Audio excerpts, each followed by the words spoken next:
Okay, next up is Shadiya Aidid, is a Toronto-based spoken word artist. Throughout her poetry, she touches on themes of female empowerment, environmental justice, and migration. Growing up in a Somali household, storytelling was a large part of her childhood, and as a result, her heritage is ingrained in the art that she creates. Her poetry has been published in anthologies such as Homebound and Up from the Roots, and has been showcased on CBC and at the Regent Park Film Festival.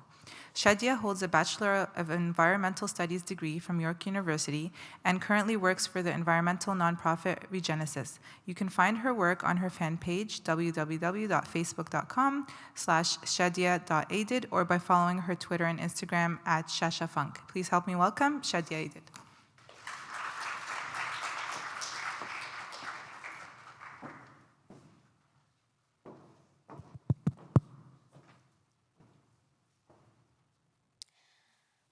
I am the daughter of Somalia's diaspora, of war and the religion of peace.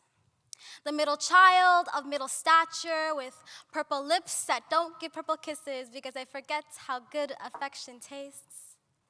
I wear a dark veil that doesn't veil me, but sure makes right-wing radicals fear me. The gap in my teeth may represent the gap my father left when he passed away. I don't realize it's there until someone points it out and I smile. Since it's because my mother was enough and I smile. Because my teeth were enough to close up and chomp down on any hatred that came my way. My name, Aidid, means to refuse insults. But sometimes they creep their way into the creases of my caged mouth, but the doorway to my voice is through those same creases. I am the voice fighting through jagged pieces. I am the birth of sand. From small particles of everyone that's touched me that make makeshift roads in Hargeisa, Yola Sa'anod. From the refreshing wells riddled with disease, from oceans brimming with soiled fish, from the pirates who defend it, I am the flaming sun that nurtures camels and cattle, the ubiquitous drums. Beat on to play the beat of my ancestry. I am yellow warmth, delivered in a package inside sterile lights, gray walls that contain the screams of life and windows coated with the whites of winter. Assalamu alaikum. Thank you. Assalamu alaikum, everyone. Again, my name is Shadiya Aidid, and I'm so happy to be here. And alhamdulillah, I can see all of your faces. MashaAllah, y'all looking amazing. Yeah, woo. Yeah, wallahi, praise yourselves. MashaAllah, MashaAllah, MashaAllah. So yeah, I'm a poet, I'm a spoken word artist, and as you heard in my intro, and probably in this poem, I use that poem almost as an introduction to who I am. A little bit about my identity, a little bit about kind of what I'm about. And as I mentioned, I'm from Somalia, and we really are regarded as a nation of poets, you know, with good reason. And mashallah, mashallah, mashallah. And we use our language, it was an oral language passed down orally, and we really tell stories. It's very poetic how we speak. I mean, I think that's how I got here, right? And alhamdulillah, with that is our culture. Like, we're very strong with our culture, but at the same time, like being born in Canada, raised in Canada, you really lose your culture, right? How many of you who are like born here and, you know, like feel a little disconnected from your culture? A few people, yeah, right? Yeah, honestly, it's really hard, right? Because like, at one point you want to like, you know, be with the times, like you want to like, you don't want to feel othered, you know, you want to survive, you want to assimilate, right? But at the same time, we're like losing our culture, and there's a little bit of hurt in that, and there needs to be a balance, right? Am I right? So this next poem is a little bit about that, and hopefully, inshallah, khair, non-Somalis in the room could also benefit. Bismillah.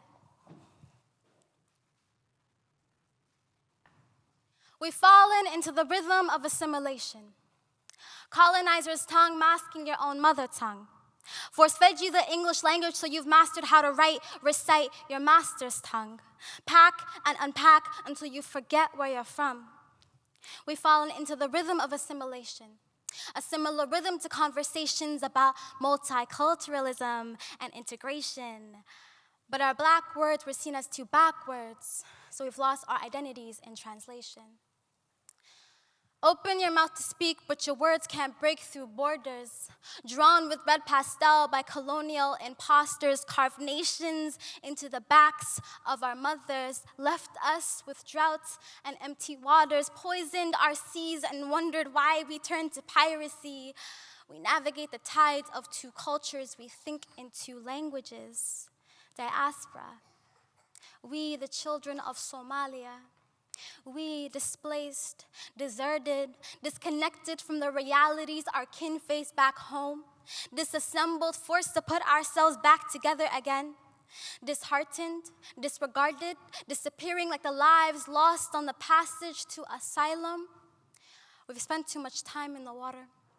The most iobari swishing in your belly like the sea that most of us have never seen, of a crime, of the murder of our culture and the destruction of our country. We try to find a home. We look at the lines on our palms searching for a map to guide us, but they remain smooth and uncalloused, missing the bridges of hardship. They aren't rough like sandpaper with some lifelines cut short. We haven't bled the way they've bled. How did we get so lucky? Our parents traded their last shilling for a dream, tried to maintain their deen. They sold their dhahab for a dream, replaced it with skin lightening cream, trying to fit in a world never made for ma'awis and brown skin. In the western side of the world, living in the West End, the Rex End, where Somali women speak to each other in proverbs and poetic passages. Our language open to them, but not. Where the halal meat store is a one-stop shop for food, idras, and news of back home. But we've fallen into the rhythm of assimilation. Colonizers' tongue masking your own mother tongue. Force-fed you the English language so you've mastered how to write, recite your master's tongue. Pack and unpack until you forget where you're from. We've fallen into the rhythm of assimilation. A similar rhythm to conversations about multiculturalism and integration. But our black words were seen as too backwards, so we've lost our identity in translation.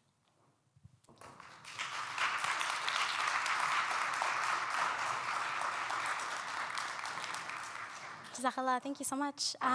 So, as a poet, oftentimes I write out of frustration, out of anger. I tell people I don't write love poems, I write hate poems. And I feel like it's because it's a way of, art and also speaking to people and storytelling is a way of surviving, and it's a very therapeutic thing to do. So this next poem that I wrote definitely is one of those middle of the nights where I'm just angry at the world. And at the same time, when you're angry with the world or angry with things that happened to you, sometimes you start to project that onto yourself, right? You start to believe that you're useless, that you're incapable, that you are not worthy of this world and the benefits you have, and that you are not deserving of the love of God, subhanahu wa ta'ala. You're not worthy of the love of your family because of who you are. And it's a really, really dark place to go to.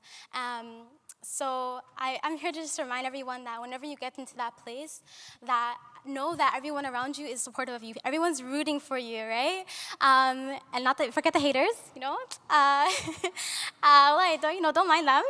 And honestly, remembering that there's people who are supportive of you. At the end of the day, God's here for you, and so saying all of that, despite all that, this poem is literally the opposite of that. It's again when I was down in the dumps and I was not feeling that type of way, but just a reminder to reflect on that, inshallah, after this. Bismillah.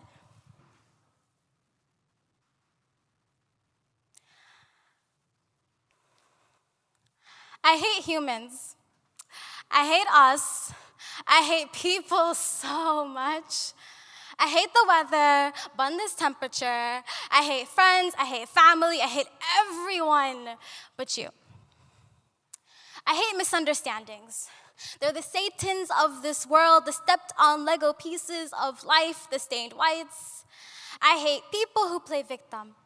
I hate people who throw you a problem but don't give you a net to catch them, who want you to provide one. I hate men who tell me to speak like a lady. I mean, if a lady goes through catcalling and victim blaming, body and hijab shaming, and if a lady is underappreciated at home and at work in every fiber of her being, then I'm gonna say whatever I wanna say, however I wanna say it. I hate Muslim apologists, you know who you are. I hate black men who practice misogynoir. I hate fake deep hotep types riding passenger in their best friend's car. But I hate the ideologies that make them hate themselves just a bit more. But real talk, I hate failure. And so I sometimes sort of hate myself because I can't stop disappointing, and I can't stop thriving at annoying, and I can't stop being annoyed. I hate that I can't take a rain check on tomorrow. I hate that I can't put the misery on pause. I hate how people make me feel. I hate feeling so much. I hate feeling weak. I hate that I'm strong in a moment, but I give in to people whispering to my tear ducts to just let it all fall. I hate falling and falling and falling and pretending that I've gotten back up.